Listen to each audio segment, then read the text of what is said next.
क्योंकि उसी दिन से दाऊद ने ठान लिया था, अब मैं गरीब नहीं रहूंगा किसी भी हालत में। उसके भीतर अब एक अजीब सी आग जलने लगी थी, पैसे की भूख, इज्जत की चाह और सिस्टम से नफरत। वो देखता था कि कैसे अमीर लोग गलियों के बाहर ऐश कर रहे हैं और उसके जैसे लोग भूख से लड़ रहे हैं। धीरे धीरे वह उस दुनिया में उतर गया जहाँ नियम नहीं, बस खौफ और चालाकी चलती थी। वो गली का शरारती लड़का अब मुंबई की अंडरवर्ल्ड की सीढ़ियों पर पहला कदम रख चुका था और यहीं से शुरू हुआ वो सफर जिसने एक पुलिस वाले के बेटे को डॉन दाऊद इब्राहिम बना दिया। मुंबई की धूप उस दिन कुछ ज्यादा ही तेज थी, जैसे शहर के माथे पर किसी नई हलचल की तपिश हो। डोंगरी की संकरी गलियों में अब एक नाम धीरे धीरे फुसफुसाहटों से निकलकर डर की भाषा बन चुका था, दाऊद इब्राहिम। पुलिस कांस्टेबल का बेटा अब उस रास्ते पर कदम रख चुका था जहां कानून के साए भी सहम जाते थे। वक्त था 1970 का दशक, जब मुंबई की गलियों में तस्करों और स्मगलरों का जलवा था। इन्हीं गलियों में दाऊद और उसके दोस्तों ने विदेशी घड़ियों का धंधा शुरू किया, लेकिन ये कोई सीधा साधा बिजनेस नहीं था। चमकती घड़ियों के नाम पर भोले भाले लोगों को ठगना ही असली धंधा था। देखते ही देखते मोहता मार्केट में दाऊद का नाम स्मार्ट ठग के रूप में गूंजने लगा।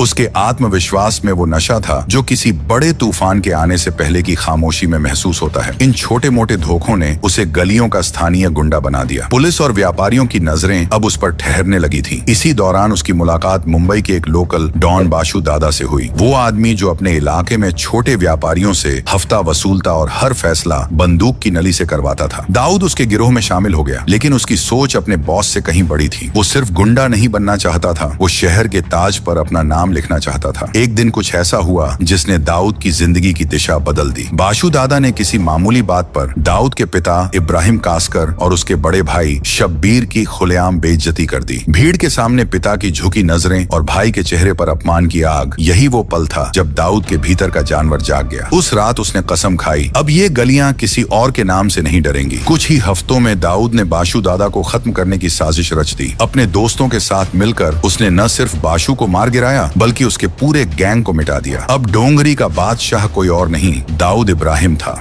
धीरे धीरे उसका नाम अंडरवर्ल्ड के गलियारों में गूंजने लगा। उसकी मुलाकात हाजी मस्तान से हुई, जो उस वक्त मुंबई के अंडरवर्ल्ड का बादशाह था। एक ऐसा शख्स जो तस्करी से लेकर बॉलीवुड तक अपने पैसे और रसूख से राज करता था। कुछ समय तक दाऊद ने उसके लिए काम किया, लेकिन उसके भीतर हमेशा एक जलन थी। हाजी मस्तान ने बिना खून बहाए, बिना डर दिखाए इस शहर पर राज कर लिया था। दाऊद को लगता था कि अगर ये शख्स बादशाह बन सकता है तो मैं क्यों नहीं। उसके अंदर एक तूफान उठ रहा था, सत्ता का, बदले का और पहचान का। ये मौका तब आया जब हाजी मस्तान ने अपने प्रभाव का इस्तेमाल करते हुए करीम लाला के पठान गैंग को दाऊद के दो दोस्तों की पिटाई का ऑर्डर दे दिया। वो अपमान दाऊद के सीने में नश्तर की तरह चुभ गया। उसने तय किया कि अब इस खेल के नियम वो खुद लिखेगा। इसी बीच उसे खबर मिली कि हाजी मस्तान